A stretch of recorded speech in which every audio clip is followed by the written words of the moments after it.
Good morning, you guys. It's Thursday. Halloween is in 2 days. I'm leaving for work right now, and I am wearing glasses again today, as you can see. I like how I'm stating all of the obvious things. But I'm wearing glasses because my eyes are still not feeling any better, and I'm trying to get them to repair themselves or stop being so dry and itchy before Halloween, because obviously I would prefer to wear contacts with my costume. So I am just doing a glasses day again today, and I didn't fill in my eyebrows because I plan on going to get them waxed after work. And I don't like to fill them in when I go to get them waxed because then I feel like the people screw up because they can't actually see where the hairs are. So I didn't fill them in, so they look kind of bad today.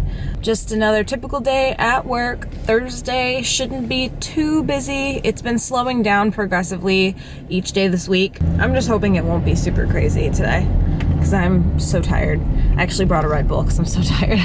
Just so you guys are aware, it's like, I don't know, 8 o'clock maybe?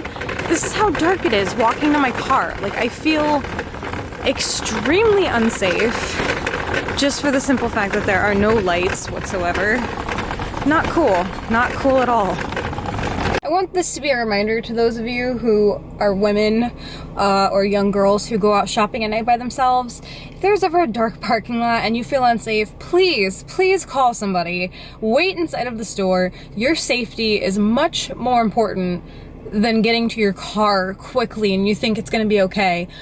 I felt so unsafe just now walking to my car. I was so tempted to go back in the store and call someone just to walk with me because it was so scary. And then I'm unloading my car. It's pitch black. Like, no. I don't know if someone's hiding behind my car or around the front of my car. I don't know if someone's gonna come up behind me when I'm loading or getting in my car, you know. And the scary thing is that I have friends who have had these things happen to them, so the whole time I'm just like, oh my gosh, please, I just want to get in my car. And I got in and I locked the doors immediately and I'm about to leave, but just please be safe, no matter who you are. Even if you're a dude, like, people don't care. If they're gonna mug you or try to steal your car, they're gonna do it no matter who you are. So just be careful, please. So we're gonna have a chat while I put away groceries because something just happened that made me really mad. So firstly, I pull in and I knew that there was gonna be no parking because I got here really late, 8 o'clock. There's no parking. There's no parking in my apartment when I get home from work at like 6:45, so I knew there wasn't gonna be parking. I pull in and I see a spot right in front of my building and I was like, oh my God, it's like the planets have aligned and I'm super lucky and everything. No. I'm not super lucky because there was a truck that was driving by and I was like, okay, I'm gonna let the truck go by and then I'm gonna take that parking spot. And I waited there for a second because I was like, all right, maybe the dude doesn't realize that I'm trying to take this spot, so I'm gonna wait here for a second and see if he'll move. He didn't move. The guy doesn't move. I'm clearly sitting there kind of like the universal signal for, hey dude, pull up, I'm gonna pull into this spot. He just sits there, doesn't do anything. Meanwhile, there's like 7 or 8 young teenage guys like hanging out in a car next to it. That's when it occurred to me that this truck was a friend of these teenage boys and he was gonna back into the spot. So he pulled up and was waiting because he wanted to back into that spot. So he was waiting for me to move. So immediately I'm like, are you kidding me? Like, I'm right in front of my building. This guy is clearly not a resident. He's clearly just here to see his friends who came out of their apartment. So I knew he wasn't a resident, and I'm like, come on, really? I have to drive all the way around to the opposite side. Like if my building's on this side, I had to park over here. So I'm like parked away from my building. I had to walk up and down my flight of stairs with 3 loads of groceries because I had so much crap. What would have taken me like 2 seconds if I had parked right in front of my building took me, like, not even joking, like 15 minutes. Because then on top of it, apparently I have new neighbors and they're moving right now. So great, I have neighbors living next to me over here and they were moving like mattresses, so it's taking me even longer because they're blocking the staircase.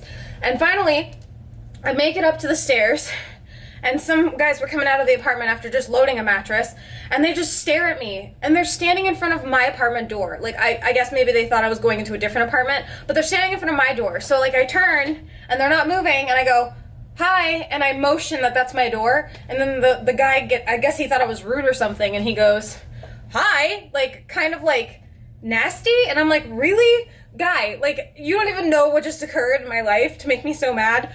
Don't mess with me right now. This is not something you want to do. Ah, I'm so like sweating. I'm disgusting.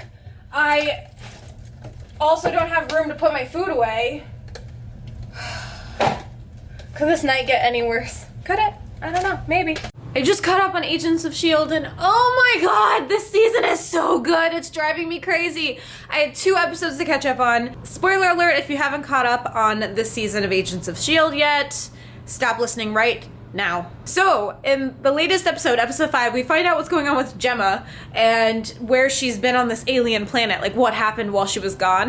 And oh my god, I'm not gonna spoil it for you guys, but it was so good. Like, I'm dying right now. Oh, I wanna watch more, but it sucks. I have to wait a week. Also, I had to throw away Sama and my pumpkin that we did last weekend. They are so gross now. They're completely moldy and disgusting, and it's making my house smell bad, so I had to throw them away. I'm a little bit sad about it, but I told Sama, I'm like, we could just carve more pumpkins tomorrow if you want. But yeah, so those are trash. We cannot keep those in my house anymore. They're making it smell really bad.